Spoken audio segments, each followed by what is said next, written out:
From the 1920s, quantum mechanics theory was gradually formed by the effort of physicists such as Erwin Schrödinger, Albert Einstein, and Max Born. Innovative technologies such as transistors, semiconductor components, solid-state light sources, lasers, and optical fibers have shaped the foundation of the information society we are familiar with.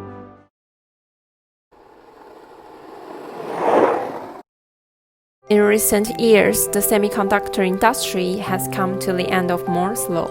The transistor and wire dimensions have been reduced to the nanometer level. At this time, a quantum tunneling effect will occur.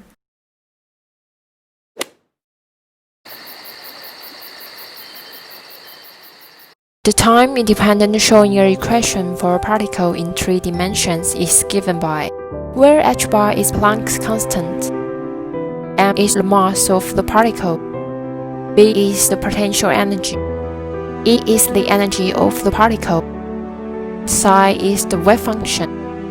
Since we are free to shift the origin of the potential energy scale, we will take potential energy zero everywhere. We also assume that region is one-dimensional so that the operator reduces to the second derivative. The equation then becomes. Here is my one-dimension result of the time-independent Schrödinger equation for a particle in a well problem using the Stilton method for the lowest energy level. The special step size was 0.01. We have taken 0 volts inside the well and 1000 volts outside. The initial energy level of 2 volts, decreasing it by 0.025. The last value of E calculated here was 1.23. The above solution took a total of 36 iterations. The initial energy level of 5 volts, the value we find for the energy of the lowest earth particle level is 4.88, which is about 1% below the exact value for a well with infinitely high volts. As with the ground state energy, this difference is due mainly to the fact that the potential outside the well is not infinitely large. The above solution took a total of 10 iterations.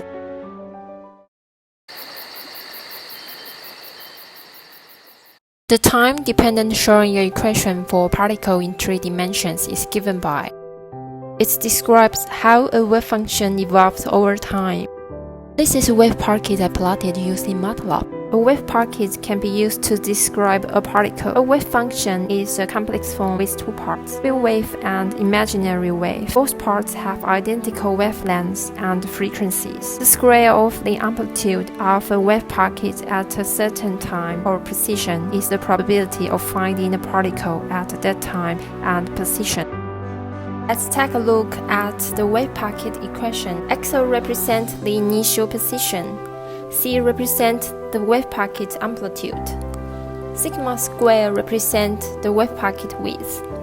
K represents the initial momentum. Here are the one-dimensional results I created using Matlab. In these animations, we will see the wave packet propagating in the different potential barrier. Wave packet travels at a constant velocity. The height of the propagating packet decreased as it moved. This is due to the wave packet spreading. The uncertainty relation tells us that all such packets will spread with time. Wave packets move to the right. The higher the potential energy, the velocity level gradually slows down. The more the left direction, the smaller the potential energy, the velocity level increased. As the wave packets move to the right, the potential energy leads to the velocity fast.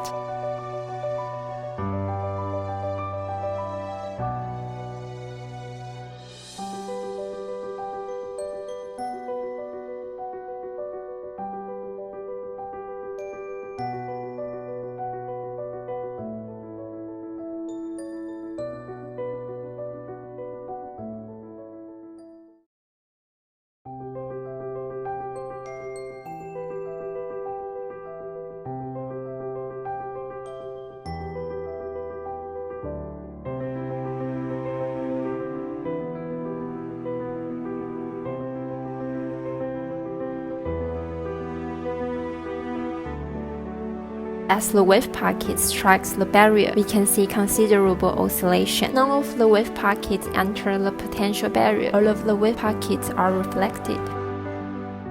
We see the probability for the particle to tunnel through a barrier increases rapidly as the width of a barrier is decreased.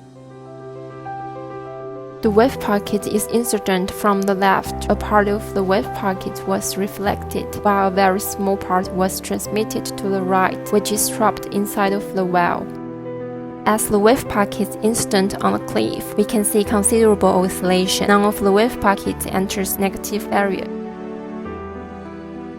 The probability for the particle to transmit through the cliff increases rapidly as the width of the barrier is decreased. It is unusual to see the reflection of the wave packet from the cliff instead of dropping down. It is the future of the quantum mechanics.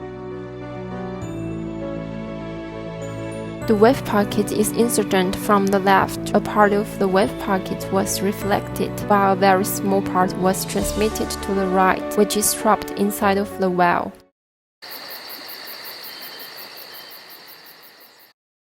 Here are the two-dimensional results I created using Matlab. In these animations, we will see the wave packet propagating in the different potential barriers.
We see the probability for the particle to penetrate through the barrier increases rapidly as the width of the barrier is decreased.